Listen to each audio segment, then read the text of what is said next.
no regrets, no confusion. There'll be no pollution. I'm so thankful I've decided to change my ways.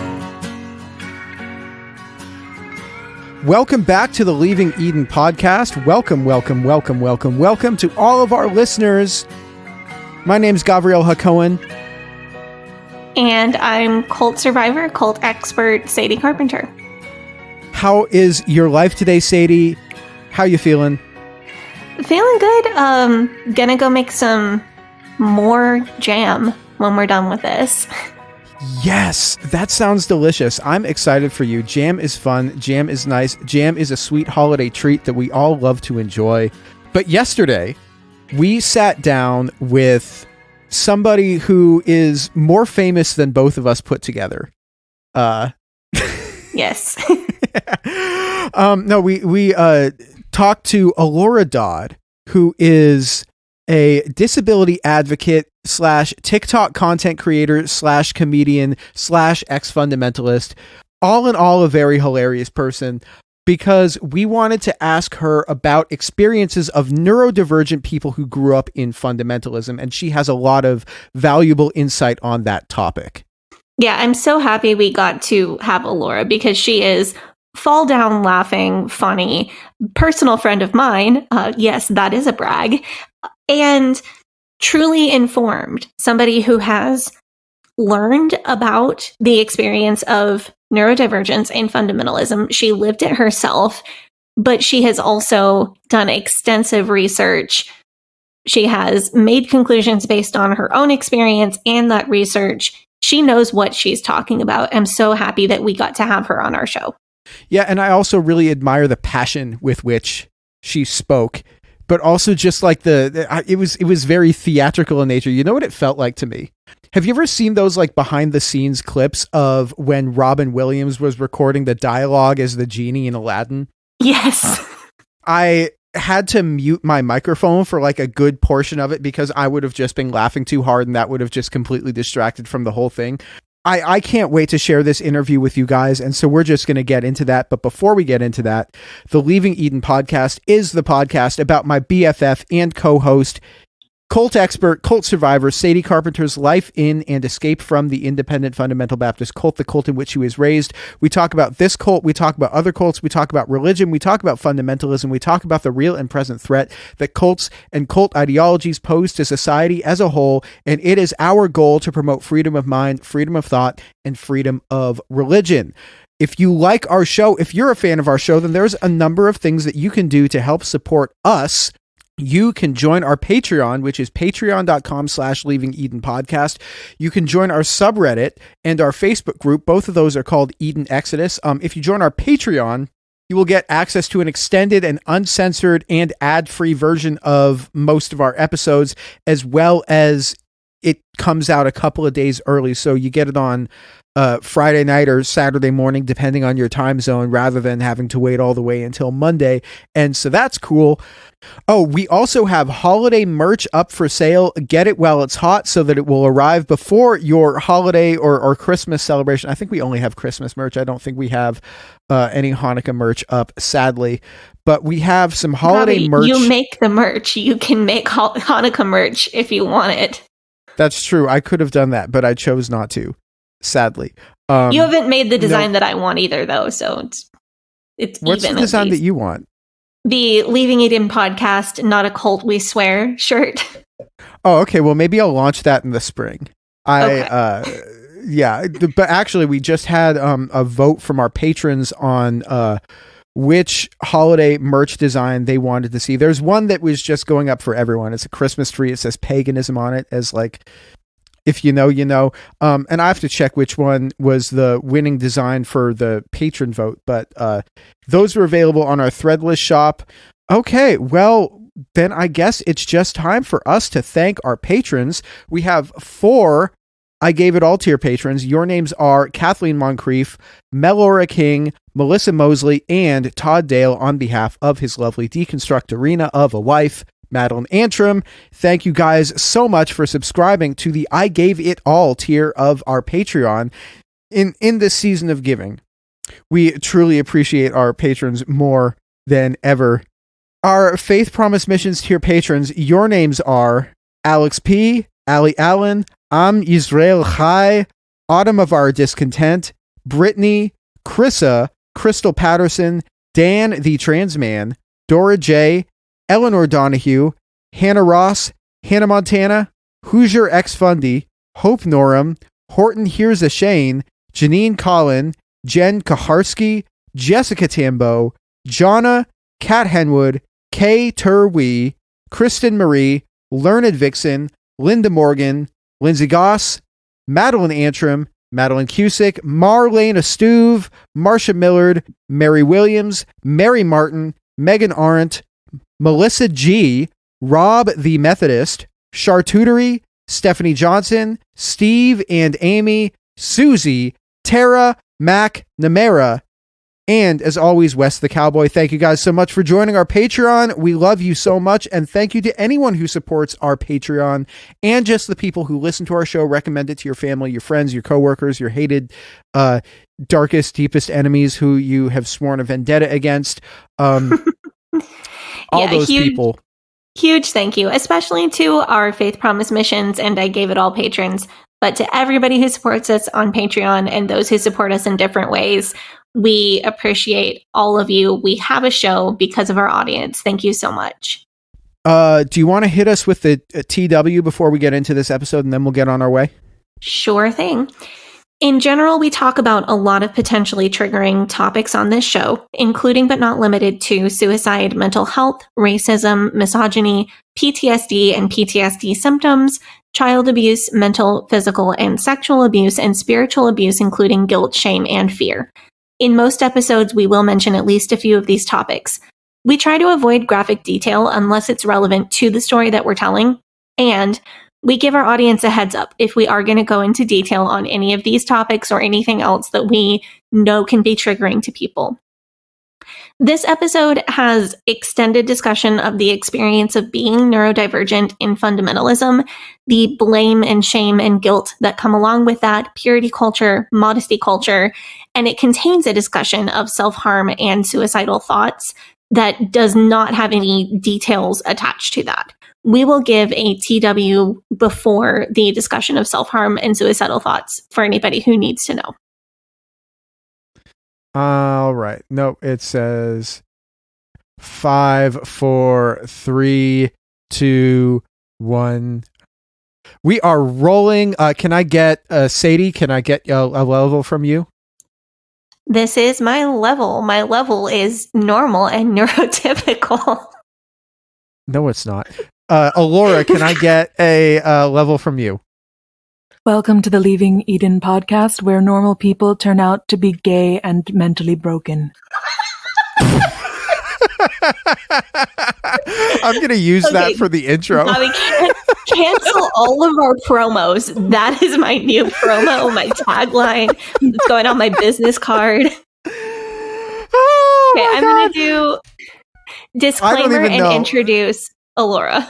Hold on.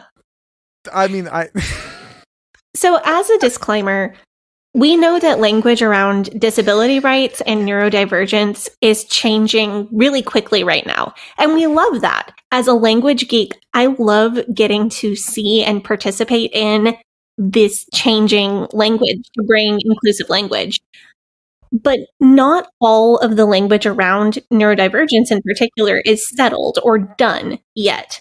For example, we all know the R slur is done, over, never to be used again, done for. But on the other hand, some people really prefer the term people with autism, while other people strongly prefer autistic people.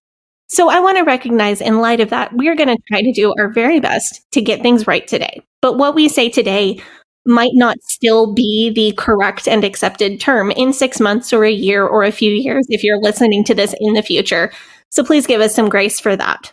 I was asked, I think in a Q&A quite a while back, what kind of experience neurodivergent people have in the IFB. And my answer wasn't the answer that I would give now. I said something like people with ADHD may have a really rough time because often the solution is beating it out of them. But people with autism might not have as bad of an experience as you would fear.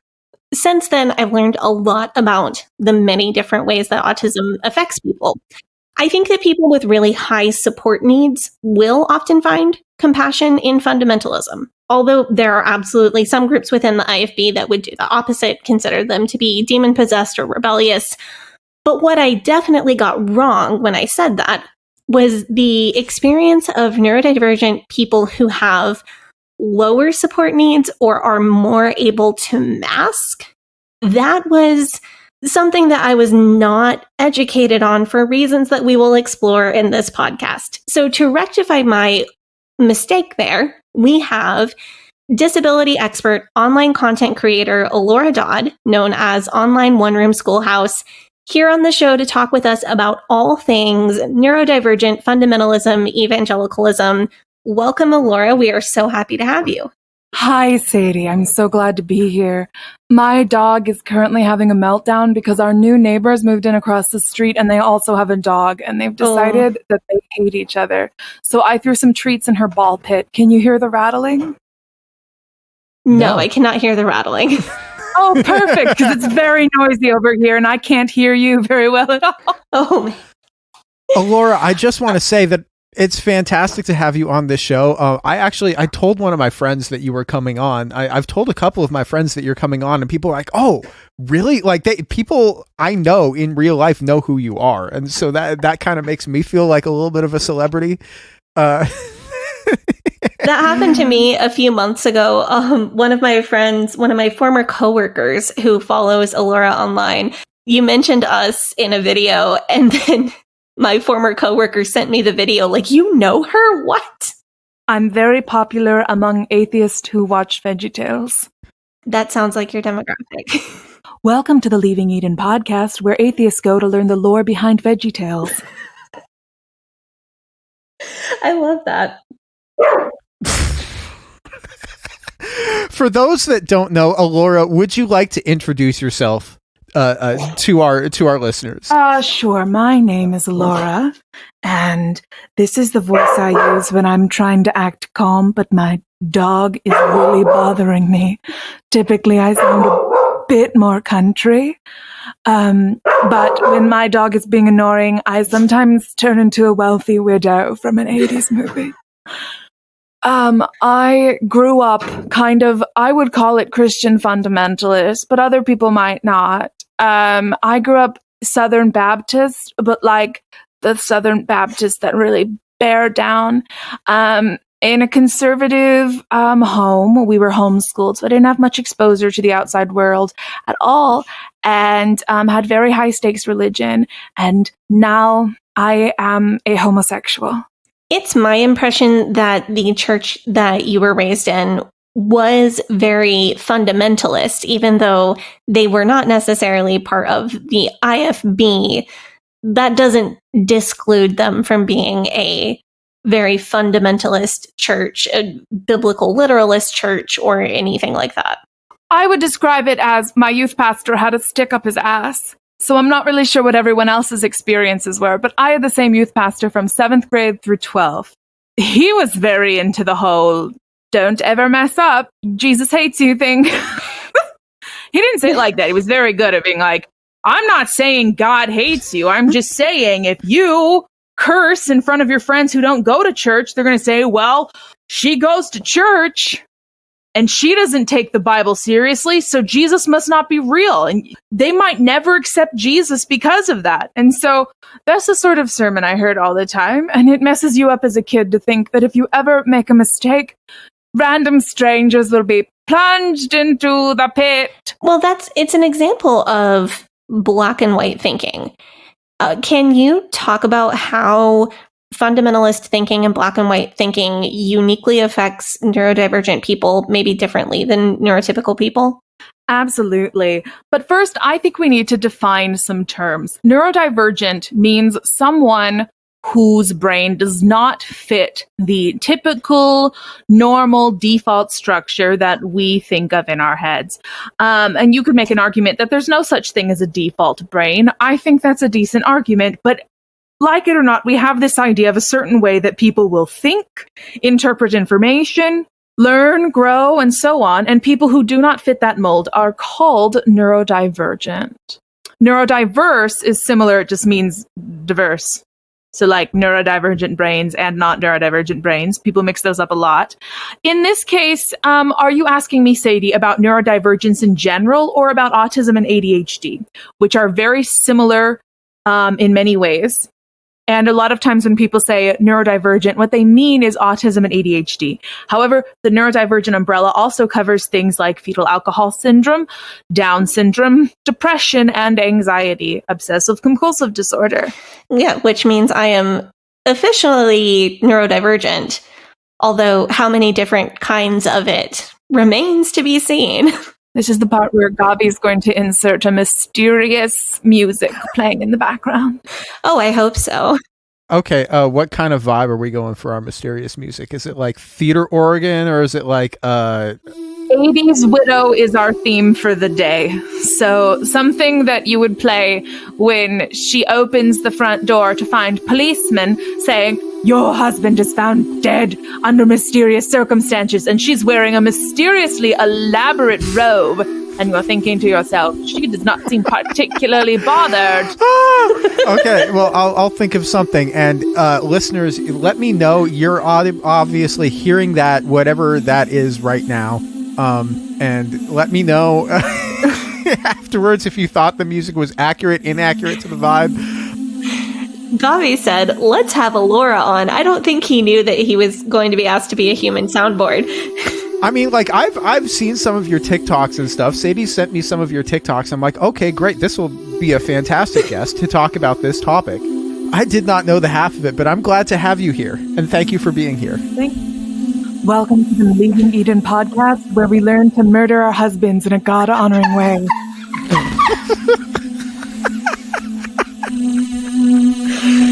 Between this interview and Rachel Peach, I have never laughed so hard.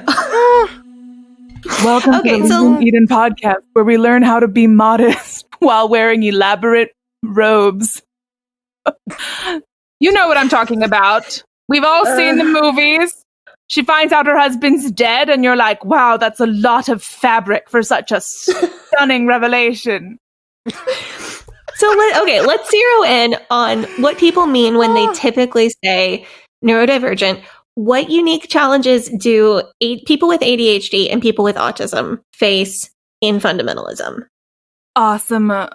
People with ADHD and autism are similar in some ways. I know that might offend some people. There's a lot of talk about whether they will be eventually combined into one larger diagnosis, but there are a lot of areas of overlap, including special interests and hyperfixations, struggling with certain kinds of executive function, struggling with certain kinds of social activities, needing to stim a lot. That's too much to get into right now. That's not the purpose of this show. I'm just letting you know that I'm not just pulling this out of my arse.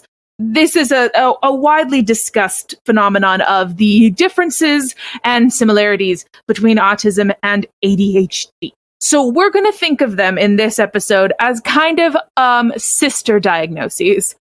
Okay. They can be very different, but they can also be similar. And we're going to kind of refer to them as one thing, even though they are distinct in many people's minds. So some of the issues that autistic and ADHD people might face in church come down to autistic and ADHD people's need to stim. Stimming is when you bite your nails when you're nervous, jump up and down because you're excited, pace because you just can't focus on your paper. It's some sort of stimulation you give your body that helps you focus, helps your brain clear, helps you deal with an excess of emotion. It's a very broad category. We do all sorts of things to stim. We don't even think about it. However, autistic and ADHD people tend to need to stim at a much higher level than the average person. This is a problem when you're going to a church that believes being still is a sign of holiness.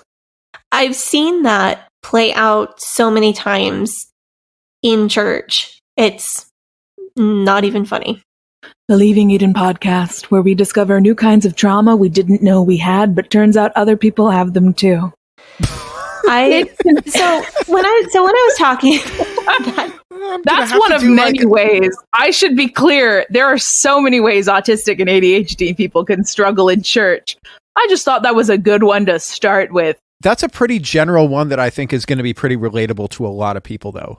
Yeah. So when to throw it back to my original answer in the Q&A episode that we did forever ago, before I started to notice all of the neurodivergent traits that I have, I would have said something like, I never had problems sitting still in church or sitting still in school as a child.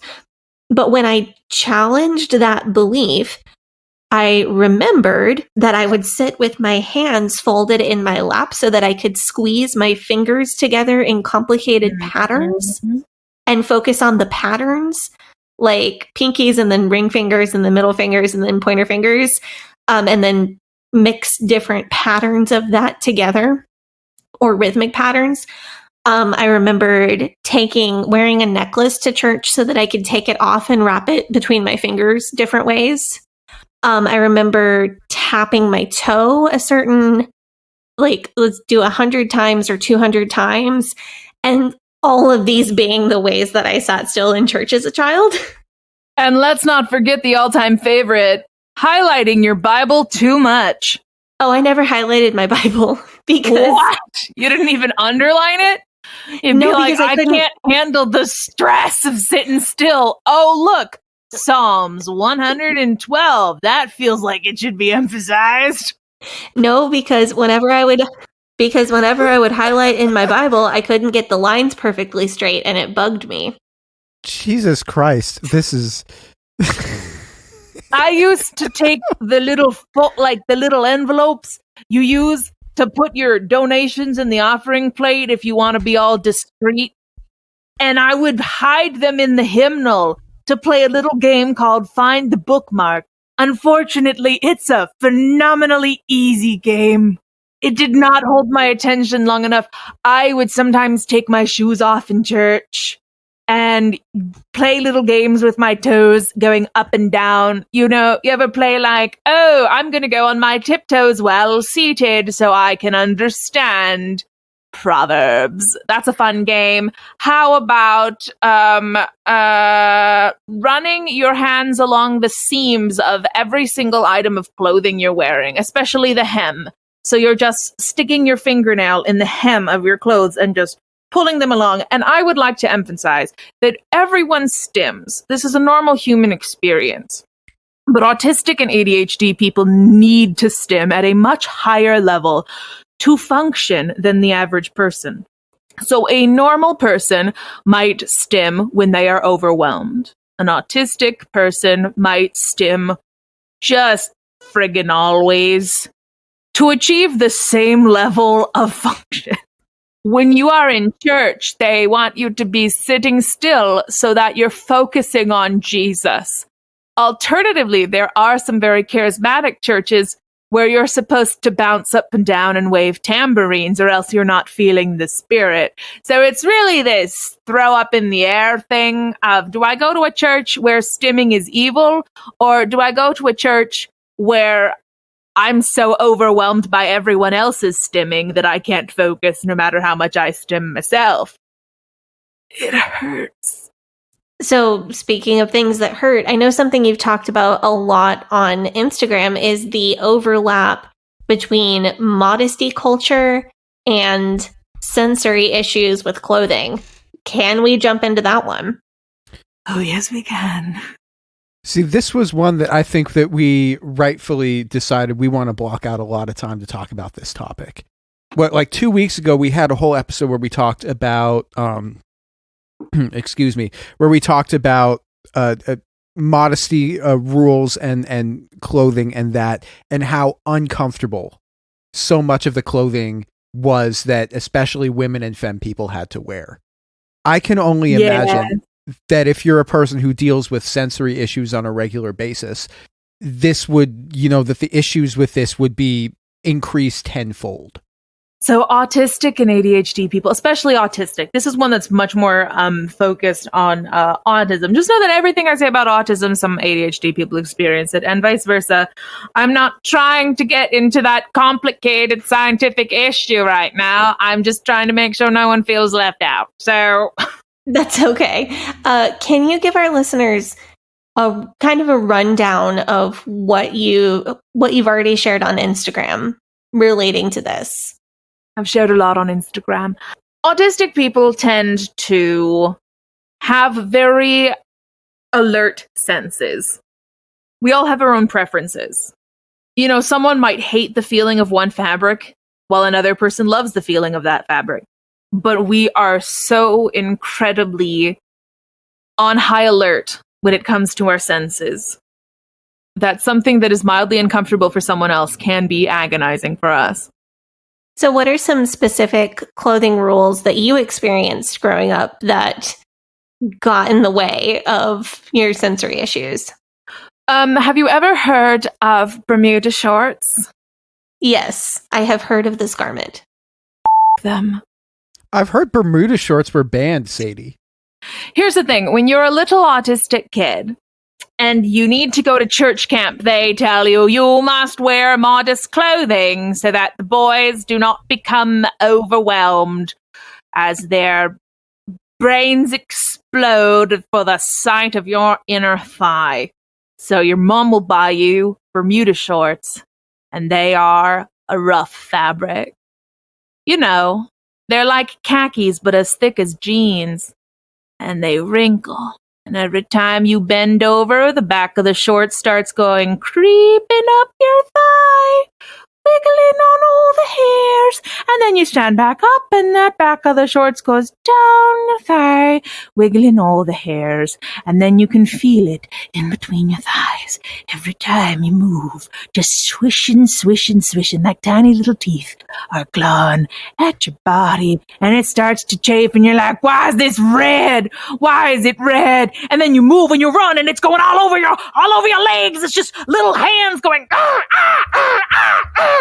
up and down your thigh, and it's so thick every time it folds, it feels like it's poking you, like, hey, in case you didn't know, I'm gonna fold here. I'm gonna fold over there in a minute. And then you've got to wear a belt with them because you're developing and your body can't decide which part is wider, your hips or your tummy are so little, but puberty is happening, and you're wearing a belt, and it feels like someone is taking little knives and just carving into your stomach like you're a turkey on Thanksgiving, but actually you're just sitting down and you're not really sure which belt buckle hole it's supposed to go in, but you apparently miscalculated. And then they start filling with sweat.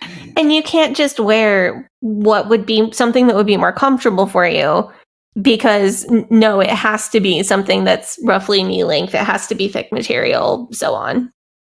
And so you were in a branch of Christianity that said shorts were okay for women.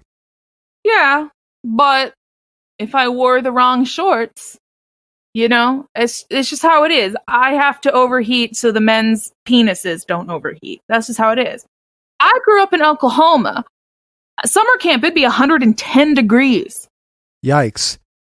There is absolutely no reason for kids to be wearing shorts that come down close to their knees.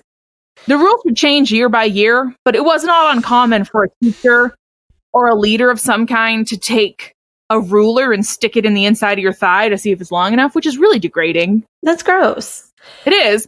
I was a child, and being autistic, I felt all those things, and I assumed everyone else felt them too, but they don't. And imagine that, but with so many items of clothing. That's a huge thing, because I just did this whole episode about IFB modesty rules. And as I've talked to friends who were in the same environment as me, it turns out that most people were uncomfortable, but not everybody was absolutely miserable. Like, not everybody was completely had their entire day thrown off because they couldn't get the seam on the bottom of their hose to sit straight. Yeah. Like, that's not a day ruiner for everybody, it turns out. Imagine that with everything. Imagine that with the clothes you wear, the way you style your hair, the way you talk, the way you laugh, the things you eat, the things you like, the shows you watch, the ways you interact with other people, the jokes you tell, and the jokes you laugh at, because some you just don't find funny, but other people seem to. Imagine that with every single aspect of your life. This is what it is like for so many people who are autistic. If you're hyper aware of how you're being perceived by other people, how do people in this environment, like such as like Christian fundamentalism, where they're constantly under scrutiny from like pastors, parents, teachers, random busybodies, how do they deal with that? I think a lot of autistic people are not hyper aware of how they're seen by other people. They're hyper vigilant, but they're not aware. It's like you're trying to read the signs, but you don't know what they mean. Autistic people and normal people have different social rules written into their brains. Autistic people will follow autistic social rules, and then they'll be told they're bitches. Autistic people tend to not like small talk. I don't know why someone would want small talk. It feels like you're just avoiding the actual talk. It doesn't have to be something serious. It could just be something fun, like bees. Bees are a great conversation. We love bees. That's not an autistic thing. It's just nice. Bees are nice. I don't get it when you meet someone and they're like, how are you? What's your job? What do you like to do? That's great, introductory. But then they try to stick with that. Oh, and it's nice. That's nice. That's nice. Oh, that's nice. No. Say something. Talk about bees. But I'm realizing that for normies, there's this thing where you gotta ease into a conversation because it's hard to get in. You gotta just open the door with these asinine little questions. I don't do that. I could meet a random person on the street. And, well, part of this is the fact that I'm a professional comedian too. I can just say things to people. It's very common for autistics to have social anxiety. And I think a lot of that stems from this just idea of going into the world and realizing that everyone else seems to be following these rules that you don't know. You spend all day, every day, it seems, hearing people say, don't say that. Yes, I'm mad at you. You know what you did. Why do you have to be so rude? That was mean. Don't make it all about yourself. These things where there's an intent assumed that you have no idea where it came from. I mean, you haven't the foggiest clue. What was the question we were on? Something about the way that, do you hyperfocus on the way that you're perceived by others? And I think it's great that you brought that into social rules, because there is a whole discussion about rules and fundamentalism. Yes. I read online that neurotypical people engage in small talk because it is building trust. It's more about the script and are you going to follow this social script with me? And it informs neurotypicals about the other person's willingness to follow social scripts. I don't have that. See, I don't either, but this is where like my fundamentalism experience comes in. Do I not have that because I could potentially be autistic? Or do I not have that because I was raised to walk straight up to people at 6 years old and say, hello, do you know for sure if you died today that you'd go to heaven? So Please stop asking me questions with obvious answers. I don't think that's an obvious answer, Elora. No, but I do think it's interesting though, because Sadie, what you were talking about, like trying to build trust with people. If you found out that somebody that you were talking to when you were out soul winning was a Christian, would you immediately ask them like XYZ doctrine thing, or would you try to like more under the radar suss out what kind of Christian this person was? You would ask them what denomination of church they were saved in. And if they said Catholic, they're not really saved. You can go ahead and witness. If they said anything high church, so like Lutherans, Episcopals, some Presbyterians, you can just go ahead and witness because they're not really saved.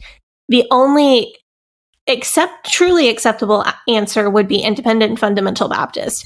And if they said they were Southern Baptist or Methodist or something similar, that's when you would get into doctrinal questions about salvation to trip them up and get them to give you the wrong answer. And then you can witness to them. So it would be like an interrogation. Because like, see, if I was, I guess I don't have the same sort of religious thing, but like say I was going up to somebody and I'm trying to figure out whether I want to be friends with somebody or not. I'm just going to talk to them basically to try and suss out who they are, what they believe, and how they think about society in general. To see if this person is going to be a friendly person to me or if this person is going to believe a lot of things that I find to be either harmful to myself or harmful to society. And that's more the way that I think I would go about it. And that's why I think I would make small talk with somebody that I don't know. I cut to the chase. I'm just like, hey, what's up with you? I'm struggling because I'm autistic and gay. How are you? I don't say it like that, but it comes up remarkably quickly in conversation. I have spent so much of my life terrified of everything. I have this cycle I go through, which is like terror that I will be hurt. And then eventually I realize that I'm just all pooped out. So I stop caring. I'm still afraid, but in a more abstract way. I'll be like, oh no, is everyone going to get mad at me and hate me because I'm gay? And then after a while, I'm like, this is too much work. So we're going to go take up the offering. And then when we come back, we're going to talk about black and white thinking and how black and white thinking in Christian fundamentalism affects neurodivergent people differently. Hey, Sadie here. If this is your first time listening to the Leaving Eden podcast, make sure you go back and check out episode 57. It's a primer episode for new listeners. That episode tells my personal story and gives you all the terms and information that you'll need to know going forward. Also, check out our cult true crime series, The First Family of Fundamentalism, so that you can get the whole cult story. If you like our show, you can support us by joining our Patreon, where we have extended and uncensored episodes as well as other bonus content available. You can also join in the discussion in our Facebook group. That group is called Eden Exodus. Tell a friend, tell a family member, tell your worst enemy. The Leaving Eden podcast is a fully independent podcast, and we really appreciate your support. Now, back to the show. We are back from our break. We are here with Elora Dodd, aka Online One Room Schoolhouse. How are we feeling? I am feeling deliciously satiated from the mint cookies from Aldi's that I just ate during our break. Aldi's, not a sponsor, but if it were, would you be mad? We don't have Aldi in Philadelphia. Or if we do, I've never been to one, but I've heard they're nice. There's like one in Oregon, but it's too far. Yeah, so I have a question for you. Does having a strict rule book and a very black and white things that are allowed versus things that are not allowed make it easier to live in some respects? Does having like a prescribed regimented standard of what is or isn't an appropriate or acceptable social interaction make things easier, like you get in fundamentalism? Or does the stress of following all of the rules and not being able to express yourself as you wish make things more difficult? You're following the rules anyway. When I was a kid, I panicked about how to speak, how to move, how to stand, how to everything. I was so self-conscious, but had no idea what I was supposed to be doing in the terms of social situations. At least with religious rules, they write them down. That's fair. You don't know why people think everything you wear looks ugly and frumpy, and why it looks bad on your body. And you wonder if maybe you're a hideous mole woman. Wait, that's a Kimmy Schmidt reference, which is remarkably apt. But then you go to church and they say, here's the ruler to stick up your thigh. And you're like, well, at least I know now. It also gives you a very therapeutic superiority complex.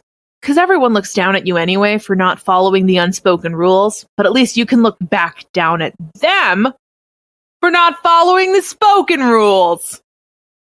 It's one of the damaging superiority complexes, but not as bad as some of the others. As far as superiority complexes go, the bad ones are all like the ones, racism and sexism and stuff. The harmless ones all have to do with weather. That's always the best superiority complex to have if you need one, is just to be like, well, I can drive in snow. You know, I'm with you on that one because I have my whole harmless conspiracy theory. Like, I think everybody is entitled to one pet conspiracy theory that they fully believe in. If you have more than like one or two, you're maybe taking it too far, but everybody should get one. Like mine clearly is the Kennedy assassination. And that one's fine because we know there was a conspiracy. Right. It can't be, you're trying to bait me. You're not going to get me today, Coffee. It can't be like something racist. It can't be something cruel to people. It can't be something that causes real life harm. But if you want your one little harmless conspiracy theory, you can have one. And I think harmless superiority complex is a great addition to my harmless conspiracy theory. Yeah, everyone has that one thing where they're like, oh, you're afraid of a little rain? Or they wear like sandals in the snow and they're like, oh, you can't take it? No, I think mine is probably that I can eat the spiciest food. Yeah. Exactly. See? We have the spectrum of superiority complexes. Mine, I'm from Oklahoma, okay? Lizards here shoot blood out of their eyes at you. We have death winds come out and we have picnics. The tornado's coming and you're like, oh my gosh, break out the lemonade. Mine is probably how many Bible verses I can quote. Okay, but that's getting into the realm of like fundy superiority complex, though. That one's still... It's funny, but it's not harmful. It doesn't hurt anybody. And I would argue that it often helps people because I will quote Bible verses and then tell people why they don't mean what they think it means. Okay, so on the next, like going off of this last question, though, do you think that there is a reluctance for some neurodivergent people to leave an environment where they know all of the rules that might hinder people deconstructing? One of the big traits of autism is struggling with change. Thank you, Gabi. One of the big autistic traits is struggling with change.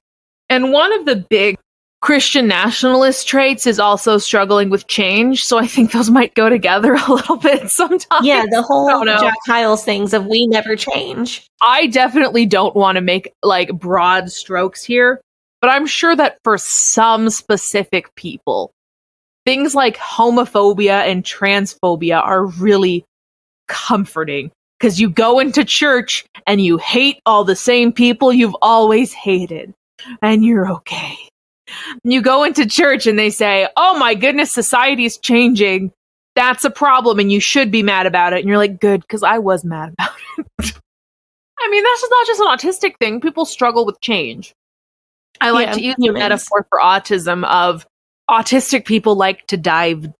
If a normal person, if their brain were the ocean, a lot of times they'd be a snorkeler. They're going on the surface. Sure, they're still under the water thinking about things, observing things, understanding things, but they're not diving particularly deep. And this isn't me calling neurotypical people shallow.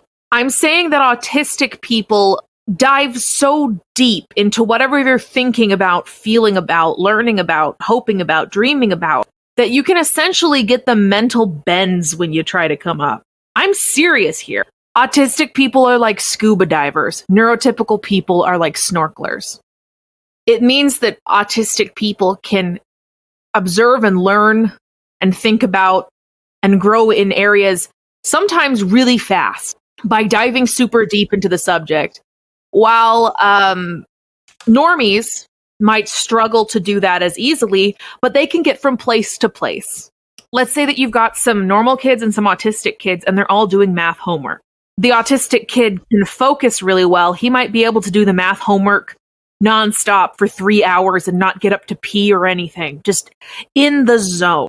That doesn't mean that the normal kid couldn't get in the zone, but the autistic kid might get in the zone a lot easier if he can do that. I mean, it depends if you're good at math and if you like math. But if they're both good at math and they both like math, The autistic kid might get into this. I'm trying to find the words to describe it. When you're autistic and the hyperfixation hits, it's like a drug. I'm not even kidding. Well, it probably is because of dopamine. Like, there's a brain chemical involved. Yeah.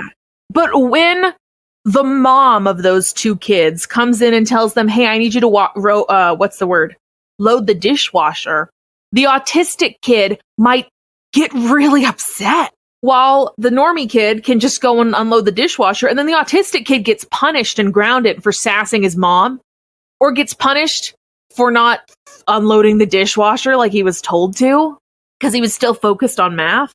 It's like you can literally get the bends mentally from having to come up from a subject too fast. And I know we're going to get angry letters. People are going to, I don't think I'm explaining this very well. I'm sure people are going to be like, you're not doing a good job at that. But I think I get what you're talking about. So much of autistic traits can be explained by this idea of diving deep. Having trouble with change. Well, you've dove deep. It's hard to adjust to something else. Needing to plan things ahead of time. Yeah, because to really enjoy them, you're diving deep and you're going to get the bends if you come up too fast. Hyperfixations and special interests and just in general being obsessed over things. Yeah, why would you like something at a surface level when you can get super obsessed with it and dive deep? This is how autistics, and that is something that is seen as incredibly holy in religion. However, you are expected to be able to move from place to place at the same time. In many, many, many religious communities, you have this idea of being able to switch subjects, move on from this thing to another thing, but also they want you to be super diving deep. Let me explain. They want you to be obsessed with reading your Bible, but you're supposed to be able to do it for 5 minutes a day and then move on to something else if you need to. You're supposed to want to memorize the Bible, but you should be able to just take it in small pieces in Sunday school. You're supposed to want to worship all day long, but if you go to church, you're only supposed to worship for a few songs. Everything is set up in small bite-sized pieces, but yet you get rewarded for diving deep, which makes it a minefield. That reminds me of a child that I knew who didn't like to memorize just one verse of the Bible and would prefer to memorize the whole chapter. Was that child you? That was me. Yes, it was me. Hi, Sadie. Because it flows better and gets you more points at summer camp. No, I think all of this, the idea of diving deep, the idea of thinking in a more literal and concrete way, really plays well with fundamentalism rules if the person in this situation is wanting to follow the rules. Yes. Let's briefly discuss special interests. Special interests are something that an autistic gets super obsessed with. Like, for example, the Kennedy assassinations. Or the dead bodies on Mount Everest. Yes, I know. I've heard. So is there like some special interests aside from just your special interest being I love religion, I love theology? Are there some special interests that if you're in fundamentalism would be encouraged rather than some that would be actively discouraged or seen as somehow demonic or evil? I mean, it's a grab bag. You don't necessarily choose your special interest. I think there are ways to kind of trigger one. I'm learning with myself how to put my brain in a state where it is the most susceptible to special interests. When I am really like a mini special interest. When I'm really struggling mentally, I'm practicing methods that are still very murky, but I'm getting there, of getting my brain open to obsessing over something, because that's what I need sometimes. But it's still not like I get it. You know, it's like I work hard to get my brain into the right mindset, and then I watch a bunch of YouTube videos and see what sticks, so I have something to obsess over for the next month. You can't just pick one. You can't. In church, if you're obsessed with the Bible, that's great. If you are obsessed with sharks, then, well, you really do need to stop focusing so much about sharks and focus on Jesus. Clearly, God isn't that important to you because you bring your shark stuffed animal to church. But there's a, that depends. That depends on different people. Some people see a kid carrying around a comfort stuffed animal every day, and they're like, okay, whatever, kids do kid things. Other people see that as, well, their parents need to teach them to take God seriously. And we also have to we have to address that there's special interests that will get you brownie points at church. There's special interests that people might look down on for not being holy enough. There's special interests that someone might think are evil. Like if you have a special interest in true crime at church, I'm pretty sure people are going to be like, oh, the devil is in you. But there's a fourth category, which is special interests that are encouraged as long as you have this little disclaimer that it's for God.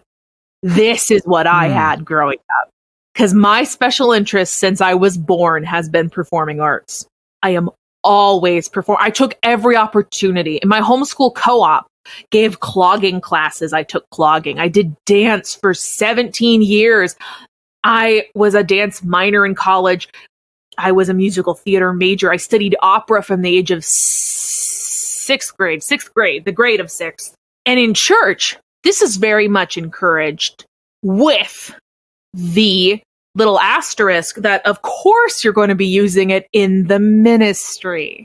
If a kid is obsessed with playing guitar, everyone's excited because you can play guitar for Jesus. If a kid is obsessed with Pokemon, you can't play Pokemon for Jesus, so you're screwed. And of course, I'm making generalizations. I want to add a disclaimer on everything because there's no way we can even begin to express the autism experience or the church experience, much less the autistic in church experience here. I'm listing some common threads, whether they apply to everyone or not.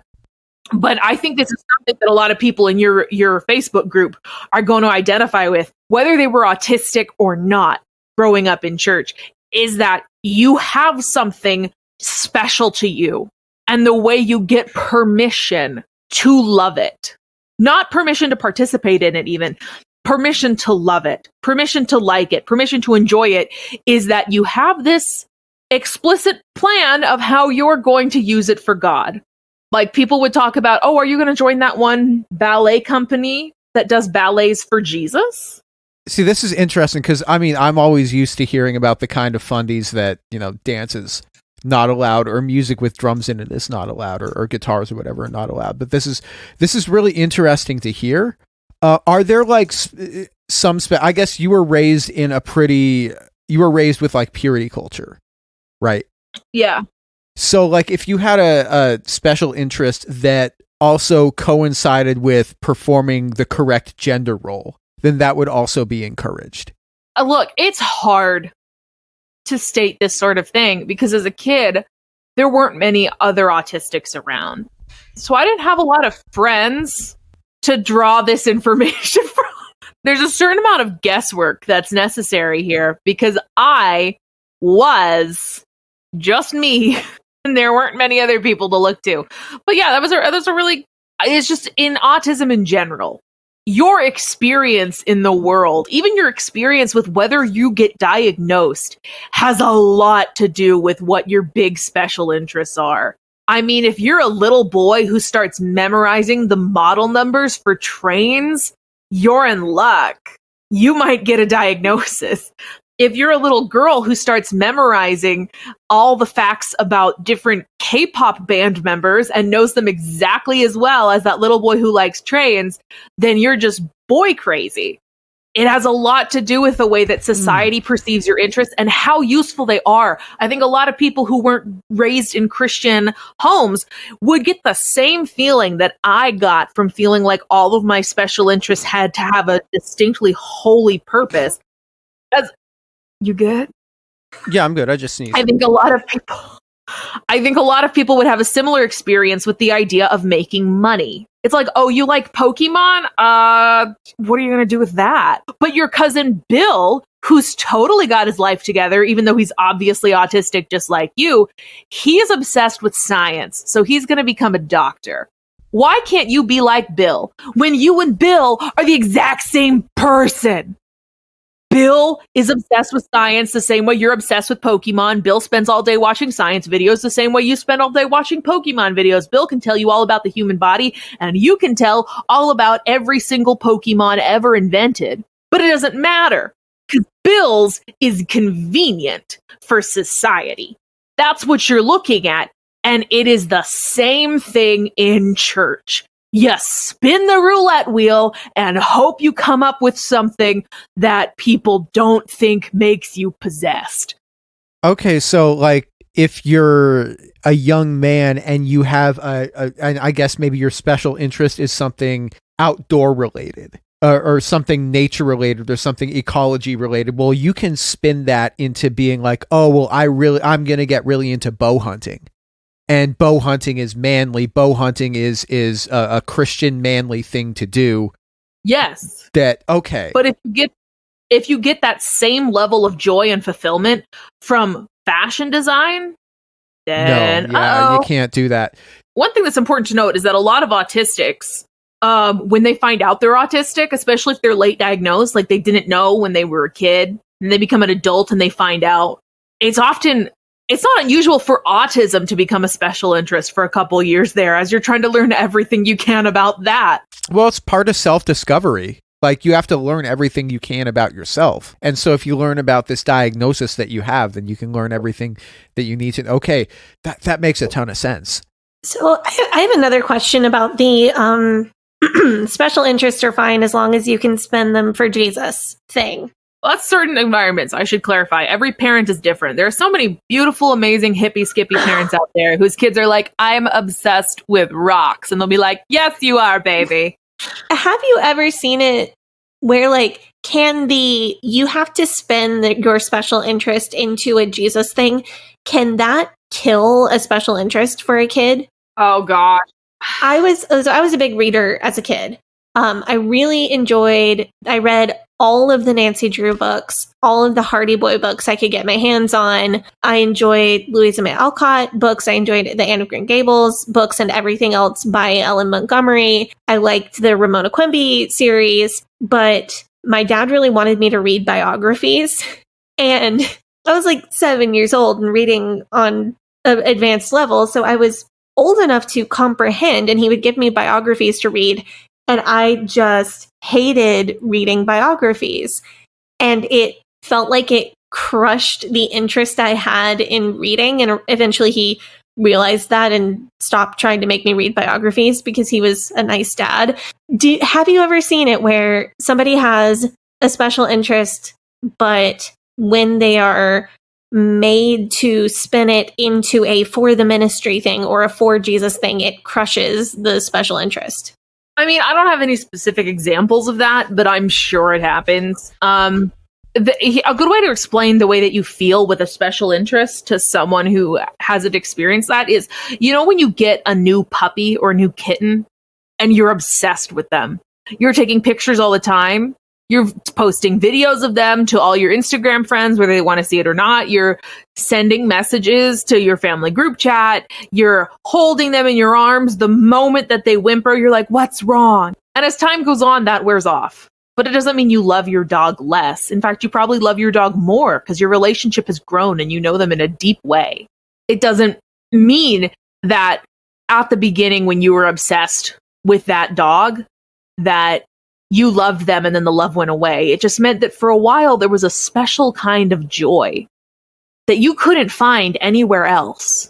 And it was so wonderful. That's what a special interest feels like. It feels like for whatever reason, My Little Pony or trains or Pokemon or sharks or dead bodies on Mount Everest give you that feeling like of a new puppy, and you want to spend more time on it. You want to learn more about it. You want to tell people about it because it just gives you that feeling. Now imagine if every time you felt that feeling, people looked at you and were like, why can't you do this with other things? It'd be like if you got a new puppy and your mom was like, why are you so obsessed with the puppy when you could be obsessed with cleaning your room? and then made you not spend any time with the puppy until the room was clean. But you didn't have any energy to clean the room. You only had energy for the puppy. That's what it's like being autistic all day long. People look at you and they say, why can't you just do something? I saw you do it before, but it was a different circumstance and it doesn't make sense. And then you go to church and you wonder why you're so evil, because you obviously love something more than Jesus, because reading Lamentations doesn't make you feel that amazing, wonderful, special way that watching H2O just add water does. And you think I'm a horrible sinner. I have an idol in my life. This must be an idol. Because when I read Nancy Drew, I feel this zing inside of me. And I don't feel that when I'm sitting here squeezing my hands just to make it so that I don't feel like I have to scream rod straight in a pew, listening to someone tell me that I'm not good enough. That's what it's like growing up in a strict Christian environment as an autistic kid. Everything you struggle with means that you're not trying hard enough. But even the things that you can do really well mean that you're evil, because you should feel that way about God. It is impossible to win as an autistic person in life in general. But in church, they will attach heaven and hell to it. You hope that you luck out. You hope that you become obsessed with learning foreign languages so you can be a good missionary or something. So that goes right back to what you were saying about diving deep, because I think a lot of those experiences on the surface are relatable to neurotypical people who grew up in fundamentalism. Being a kid who wants to do the fun thing and not sit and read their Bible is relatable to neurotypical people in fundamentalism. The feeling of never measuring up or never being good enough for the rules is a pretty typical experience of any kid who grew up in fundamentalism. But I think what you've really just illustrated very well is how autism can make all of those typical kid of fundamentalism experiences so much deeper and more personal and more related to your identity as a person. Yes, because fundamentalism raises the stakes. Can I read you a little bit of an Instagram post I posted just a couple days ago? Oh, yeah, I remember absolutely. this one. It's totally worth sharing. Yeah, so there's one I posted, and it's called How Culty Churches Ruin Good Ideas by Raising the Stakes. So let's use an example. I'm going to use an example of a good idea, and the good idea is give money to the poor. That sounds like a good idea, right? It's a nice idea. Yeah. Absolutely. Well, we support it. A way that a culty church might raise the stakes is preaching that if you're not doing a good thing, you're doing a bad thing. At church camp, more than once, I got told this story of a man who went to a movie theater with his mom. And when he was in there, his mom was all anxious and nervous. And he asked her why. And she said, if Jesus comes back right now, I don't want him to find me doing this. And that was taught to me multiple times throughout my childhood as an example of holiness, because you shouldn't be wasting your time on a movie because Jesus might come back. Do you want, like, can you imagine? You say you can imagine. That's crazy. Can you imagine, Bobby, what it's like to be a kid and you're taking a bath and suddenly you're like, oh no, if Jesus comes back right now, I'm going to be one of the bad Christians who was taking a bath instead of the good Christians who were saving orphans.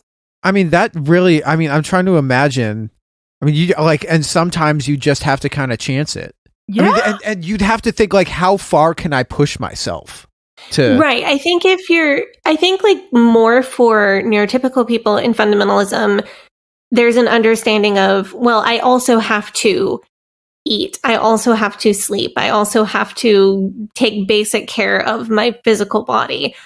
But when you add in specifically autistic people who think a lot more literally and in a more concrete fashion, the takeaway from that kind of statement can be, well, then I should push myself to be witnessing as close to 24 hours a day as possible, Literally, even if that means neglecting taking care of my own basic needs, because then that gives me a higher chance of doing the right thing when Jesus comes back. So that takes the good idea of give money to the poor and turns it into, I ate a taco instead of giving the taco to the poor. I'm a fucking loser. There are 8 of these ideas. How many do you want to hear? That's crazy though. But like, I definitely do know people that think like that, and not necessarily religious people. Religion is supposed to help with these issues, but when you raise the stakes, it makes it worse. Yeah, I mean, imagine. Go rapid fire. I mean, it's just go for it. So if someone says, give money to the poor, but then they raise the stakes, your church teaches if someone sees you doing bad, they'll stop believing in Jesus because of it. Like I told you earlier. Okay, so now you refused a panhandler, but you were wearing a cross necklace. How many people around you are going to hell now because they think Christians don't care about the poor? Okay, the good idea is give money to the poor, but what about all those slippery slope sermons where one bad mistake leads to bigger mistake, leads to heroin, leads to AIDS, leads to pornography, leads to anal sex? Well, if you didn't give money to charity because you couldn't afford it, now you might be afraid that you'll never give money to charity again, and you're a horrible person and you feel like you need to repent for all these sins you haven't even committed. I felt that a lot growing up. I'd be like, oh no, I did a small thing. I better really, really try to be sorry now, because if I don't, I'm going to do all those big things. I need to be sorry for this road I started down. Also, side note. No, I see how that happened in your brain. No, that makes perfect sense though. About how horrible it is to be taught that even a tiny lie is always bad. Every lie is bad. But then you're autistic and you really struggle with communication and explaining your thoughts. So if you said, I was kind of sad yesterday, but then you think about it and you're like, was I really sad? Is that the most precise word? Or was I agitated? Oh, fuck. I lied, which killed Jesus. All sins are equal. I just said I was sad instead of agitated. I murdered Jesus just there. Imagine that for my entire childhood. Y'all are awfully quiet. Have you not heard that one before? Is that new? I haven't. I'm just kind of like every time that's kind of how I process things, is like every time I hear something and I'm just like, fuck. That's kind of like I kind of end up with like a loss for words. That's where all the mouth noises on the podcast come from. Yeah, I actually, no, you know what I'm going to do? I'm going to make a soundboard of those and then drop them in. So that one's going to be like a... No, I was just going to impersonate you and go... Yeah, that's like a horse noise. Impersonation. Do you like it? I liked it. I thought that was pretty good. I got some more. Yeah, hit us with some more, because like these are really enlightening for me to hear. Yeah. The good idea is give money to the poor. Now let's raise the stakes. Maybe your church teaches that you have a responsibility to be a role model to everyone else all the time. So you didn't give money in the offering plate because you paid it online. But now you're like, what if people think that it's okay not to give money in the offering plate? Uh-oh, what if that causes a trigger effect so that other people don't want to give money to church? I might have just cost the church thousands of dollars. The good idea is give money to the poor. Your church raises the stakes by saying every unexplained thought is God or Satan talking to you. Oh, no. Yeah. Oh, yeah. Sadie, tell me, growing up in your version of fundamentalism, how much was unexplained thoughts attributed to spiritual causes? I wouldn't want to say 100% of the time, so I'll say 99% of the time. Yeah. I saw some really bad stuff at Oral Roberts University when I attended. I don't want to go into detail because it involves other people's trauma. But if you take a ton of young people and push them to their limit, always adding more expectations for them, which in my opinion, Oral Roberts University did. They say that they're about whole person education, but in my opinion, that doesn't mean that they're actually interested in helping you become a better person in all these areas. They're interested in pushing you to work hard in all these areas, regardless of whether you have the energy. Now imagine a school that does that is constantly pushing you to your limit. Also, I've been there, done that, yeah. Curating a culture of anyone can prophesy at any time. anyone can hear the voice of God and change a generation. Anyone can be given mysterious messages. Imagine that. Imagine a school where people are constantly near their limit. In my opinion, that's just what I saw. Probably a lot of people weren't at their limit, but it seemed like that to me. And then you're telling them at any moment you could hear important information.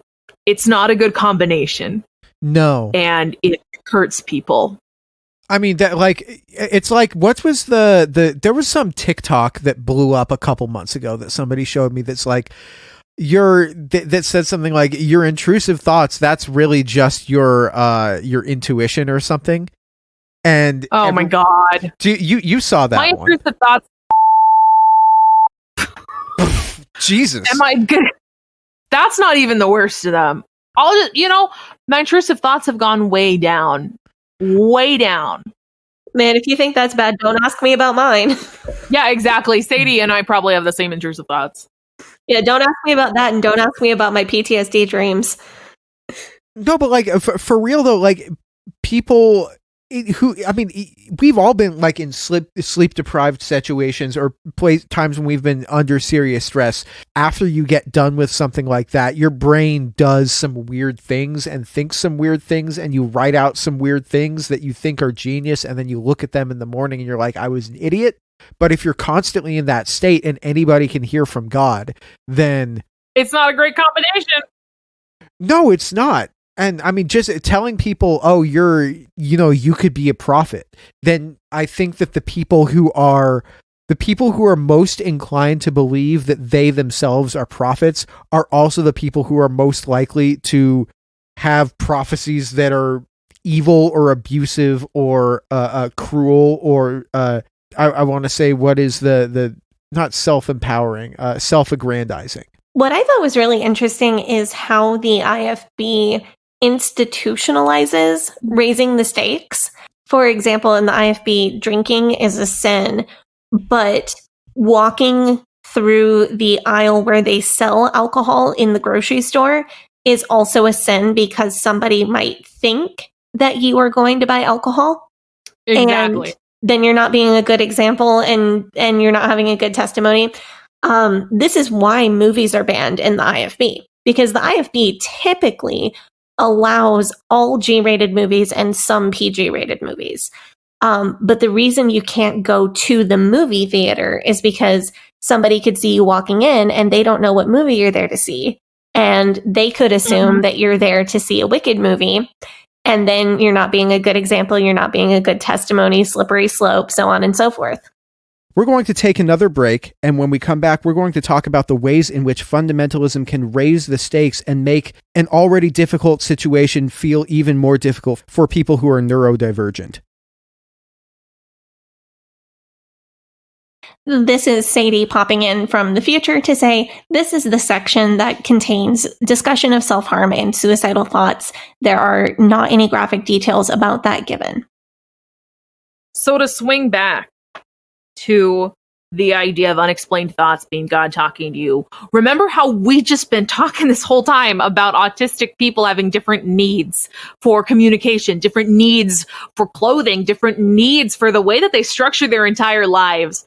If you don't know that you have those needs and you are spending all of your time and all of your energy trying to suppress those needs so you can fit in and be good enough and be holy, you are going to have a massive number of unexplained impulses. Oh no. Oh. If you have different needs from everyone around you, but you are not allowed to ever act on them, you are going to have unlimited, massive, powerful impulses inside your brain.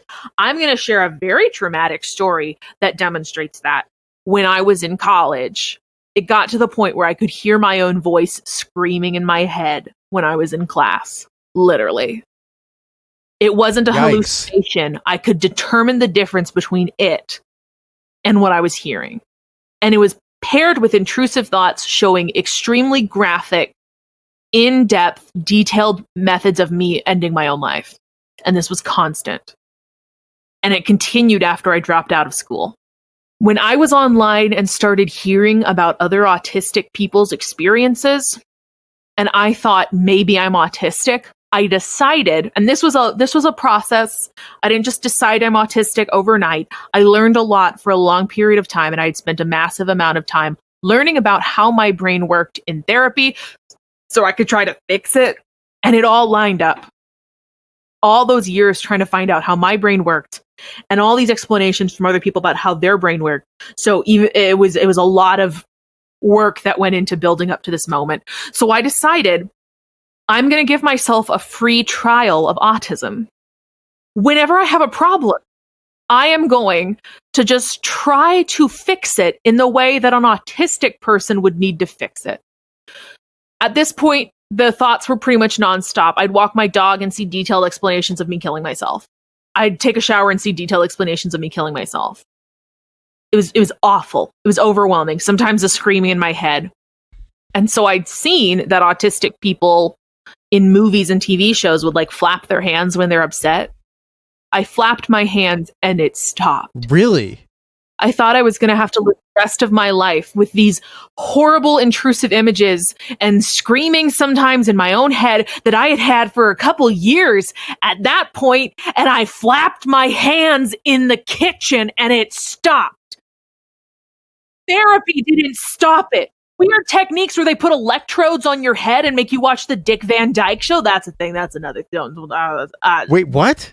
There's some new therapies that are being developed at all times for brain health. And there was one we tried where it like sends like positive messages through electrodes or something but you have to like do something to pass the time. So they'd always just like put the Dick Van Dyke Show on because I like the Dick Van Dyke Show. I like the Dick Van Dyke Show. I can see this working. I tried so much. I went to so many therapists and so many professionals. I had inpatient psychiatric care because my life was in danger at this point. And I flapped my hands and they shut up.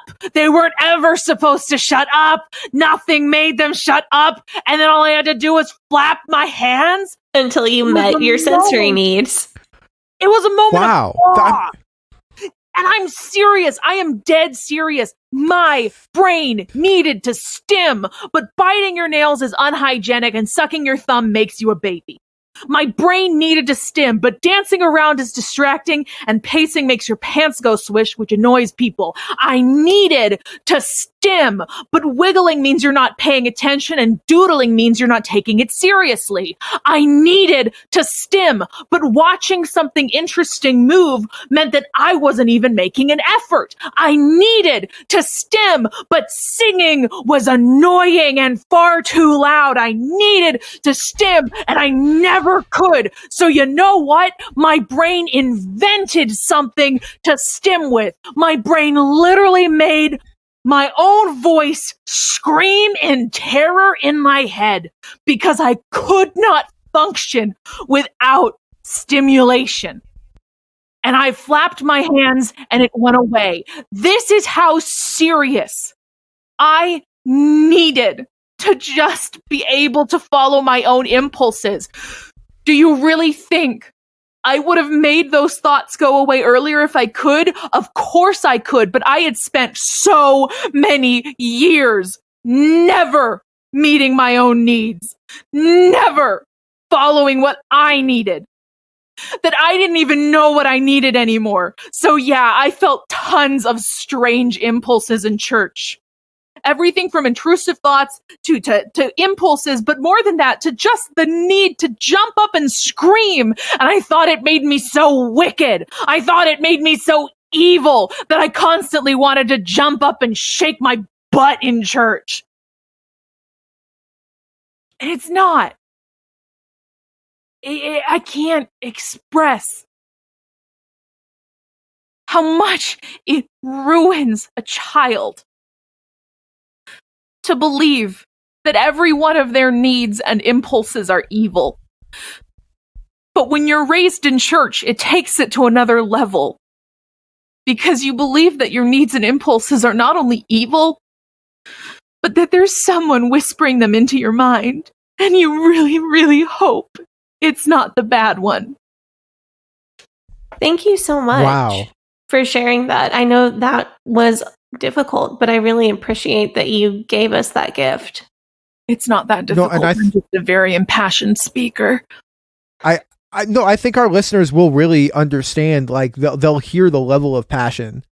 I think they're hearing the level of passion that you're speaking with, and they'll understand how serious this is that you're talking about it, because this does affect a lot of people. I think what we're talking about here is like a two-sided coin situation. Fundamentalism on a surface level almost seems like it's made for an autistic brain. Yeah. But it's this fantasy world where all the rules are written out. But below the surface, it's the worst possible thing for an autistic brain. Yeah.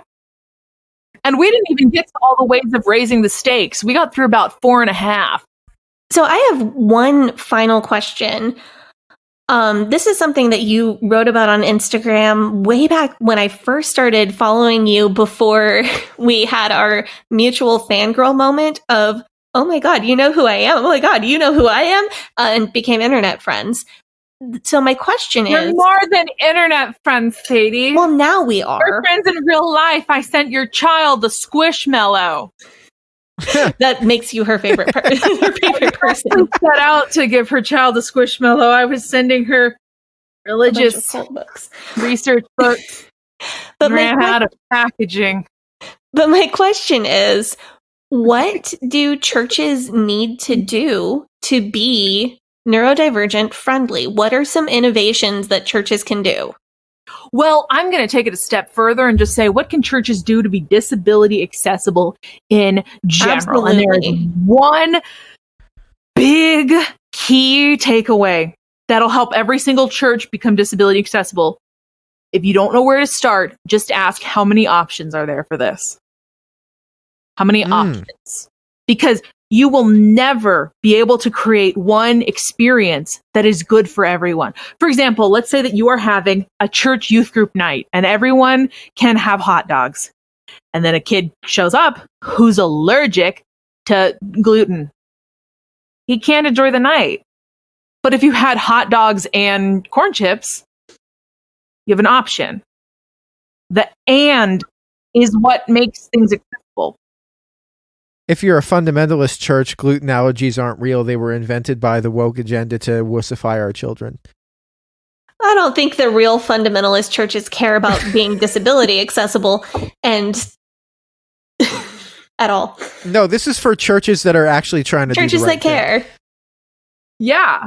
So would that apply to like options? You can ask yourself, okay, what about service? Can they watch service online?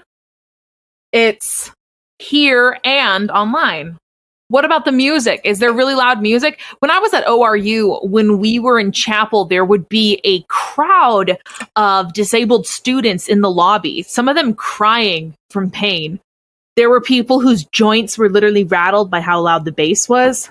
People who couldn't breathe with their asthma because of all the smoke that they put in the air. People like me who were just overstimulated and couldn't handle it. People who there's a whole crowd of people who couldn't handle chapel because it was loud and smoky and the whole room shook and there were so many flashing lights. Hope you don't have epilepsy. So for options for that, the church could provide a contemporary worship service and an acoustic service. Yes, or just an overflow room. Yeah, I was going to say an overflow room, a sensory-friendly overflow room with neutral lighting, reduced noise, and ask people not to wear heavy scents in there. Yeah. You could have even just a seating area out in your lobby. A lot of churches already have this. You could put a screen out there that shows what's going on inside the church. A lot of churches already have that too. And just a little sign that says, like, if you can't handle it, you're welcome to sit out here. My background and my heart is really with smaller church congregations as opposed to mega churches. I have nothing against really big churches. I know that there are big churches that care and are progressive, but growing up as the pastor's kid in a very small church, I'm looking for these things that make church disability accessible, but are also possible for very small congregations to pull off. And I love that a lot of these solutions are things that are accessible to small congregations. Now, a lot of it is just things that people might assume you know. Like, oh, well, if people come here, they know that they're allowed to step out. They know that they're allowed to be in another room. No, we don't know that. Other churches might see that as not taking Jesus seriously enough. It can make a huge difference to just say, if you have allergies, let us know. We have spare food in the back that we can cook you. If you have an issue, let us know. We'll try to resolve it. That can make a huge difference.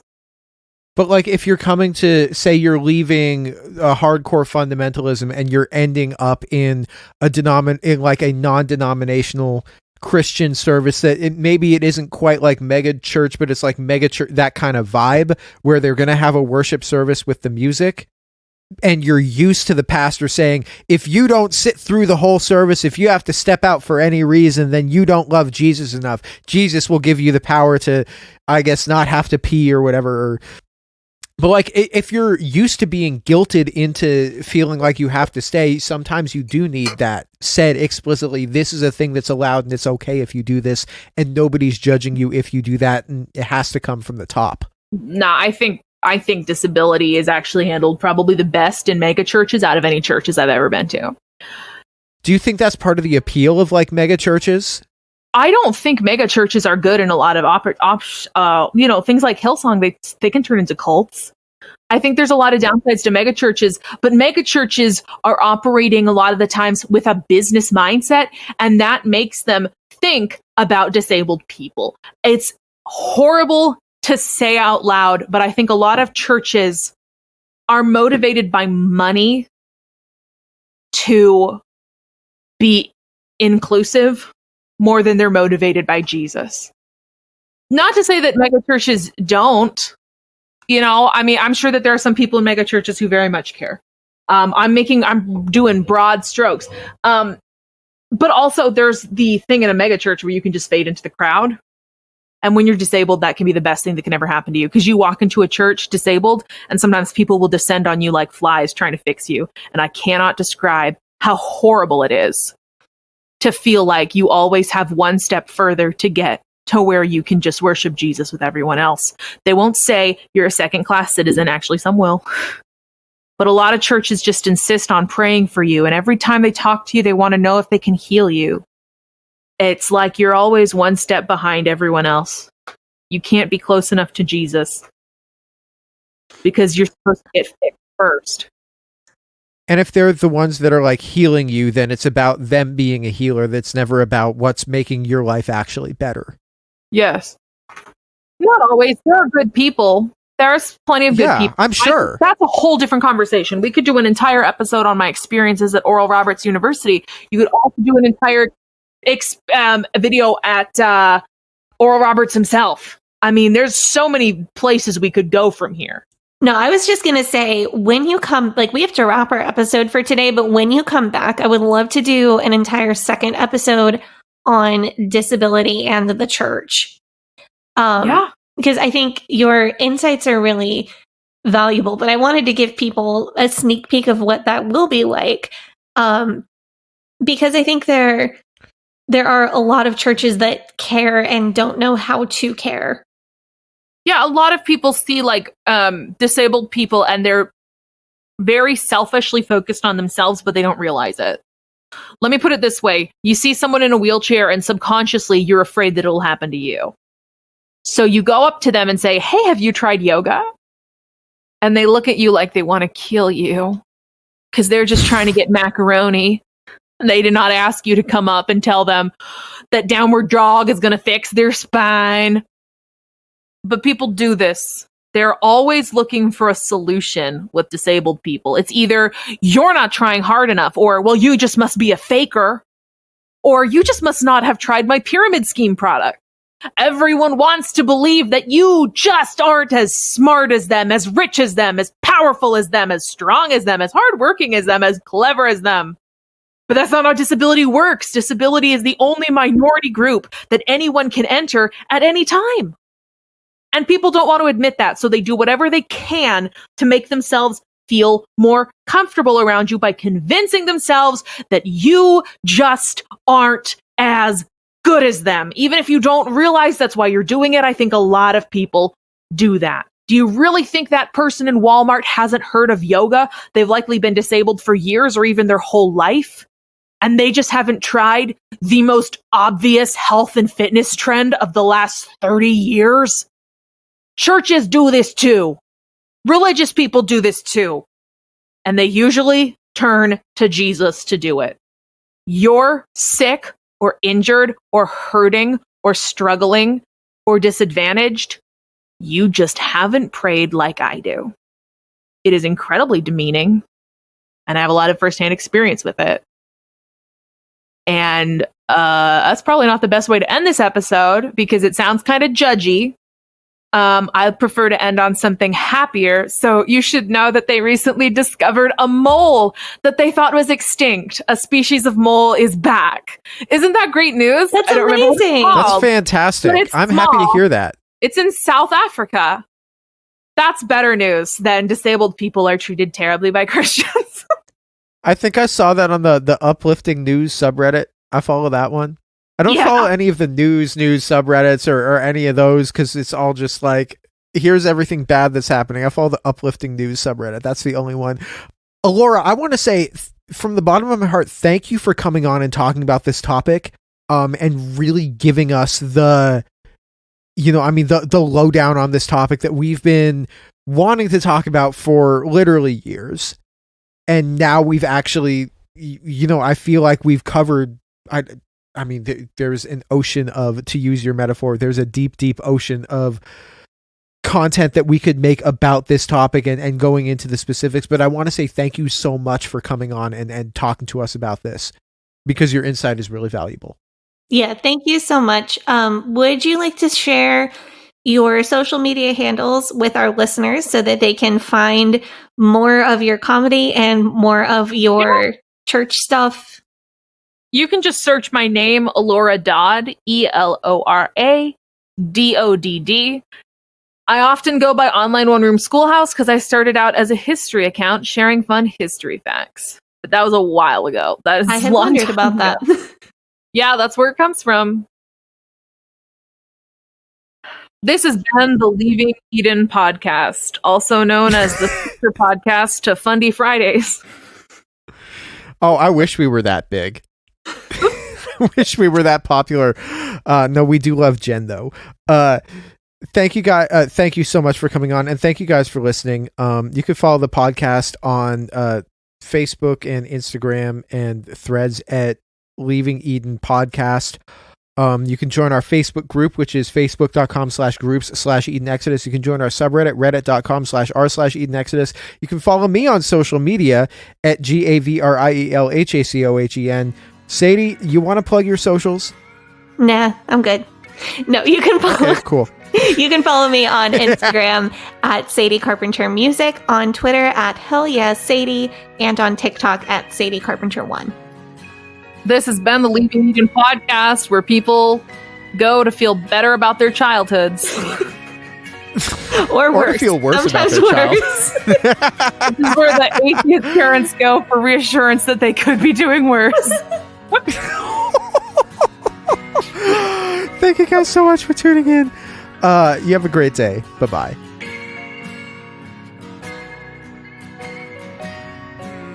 But old rolling river of time,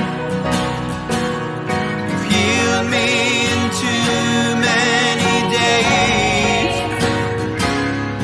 No regrets, no confusion, there'll be no pollution. I'm so thankful I've decided to change my ways.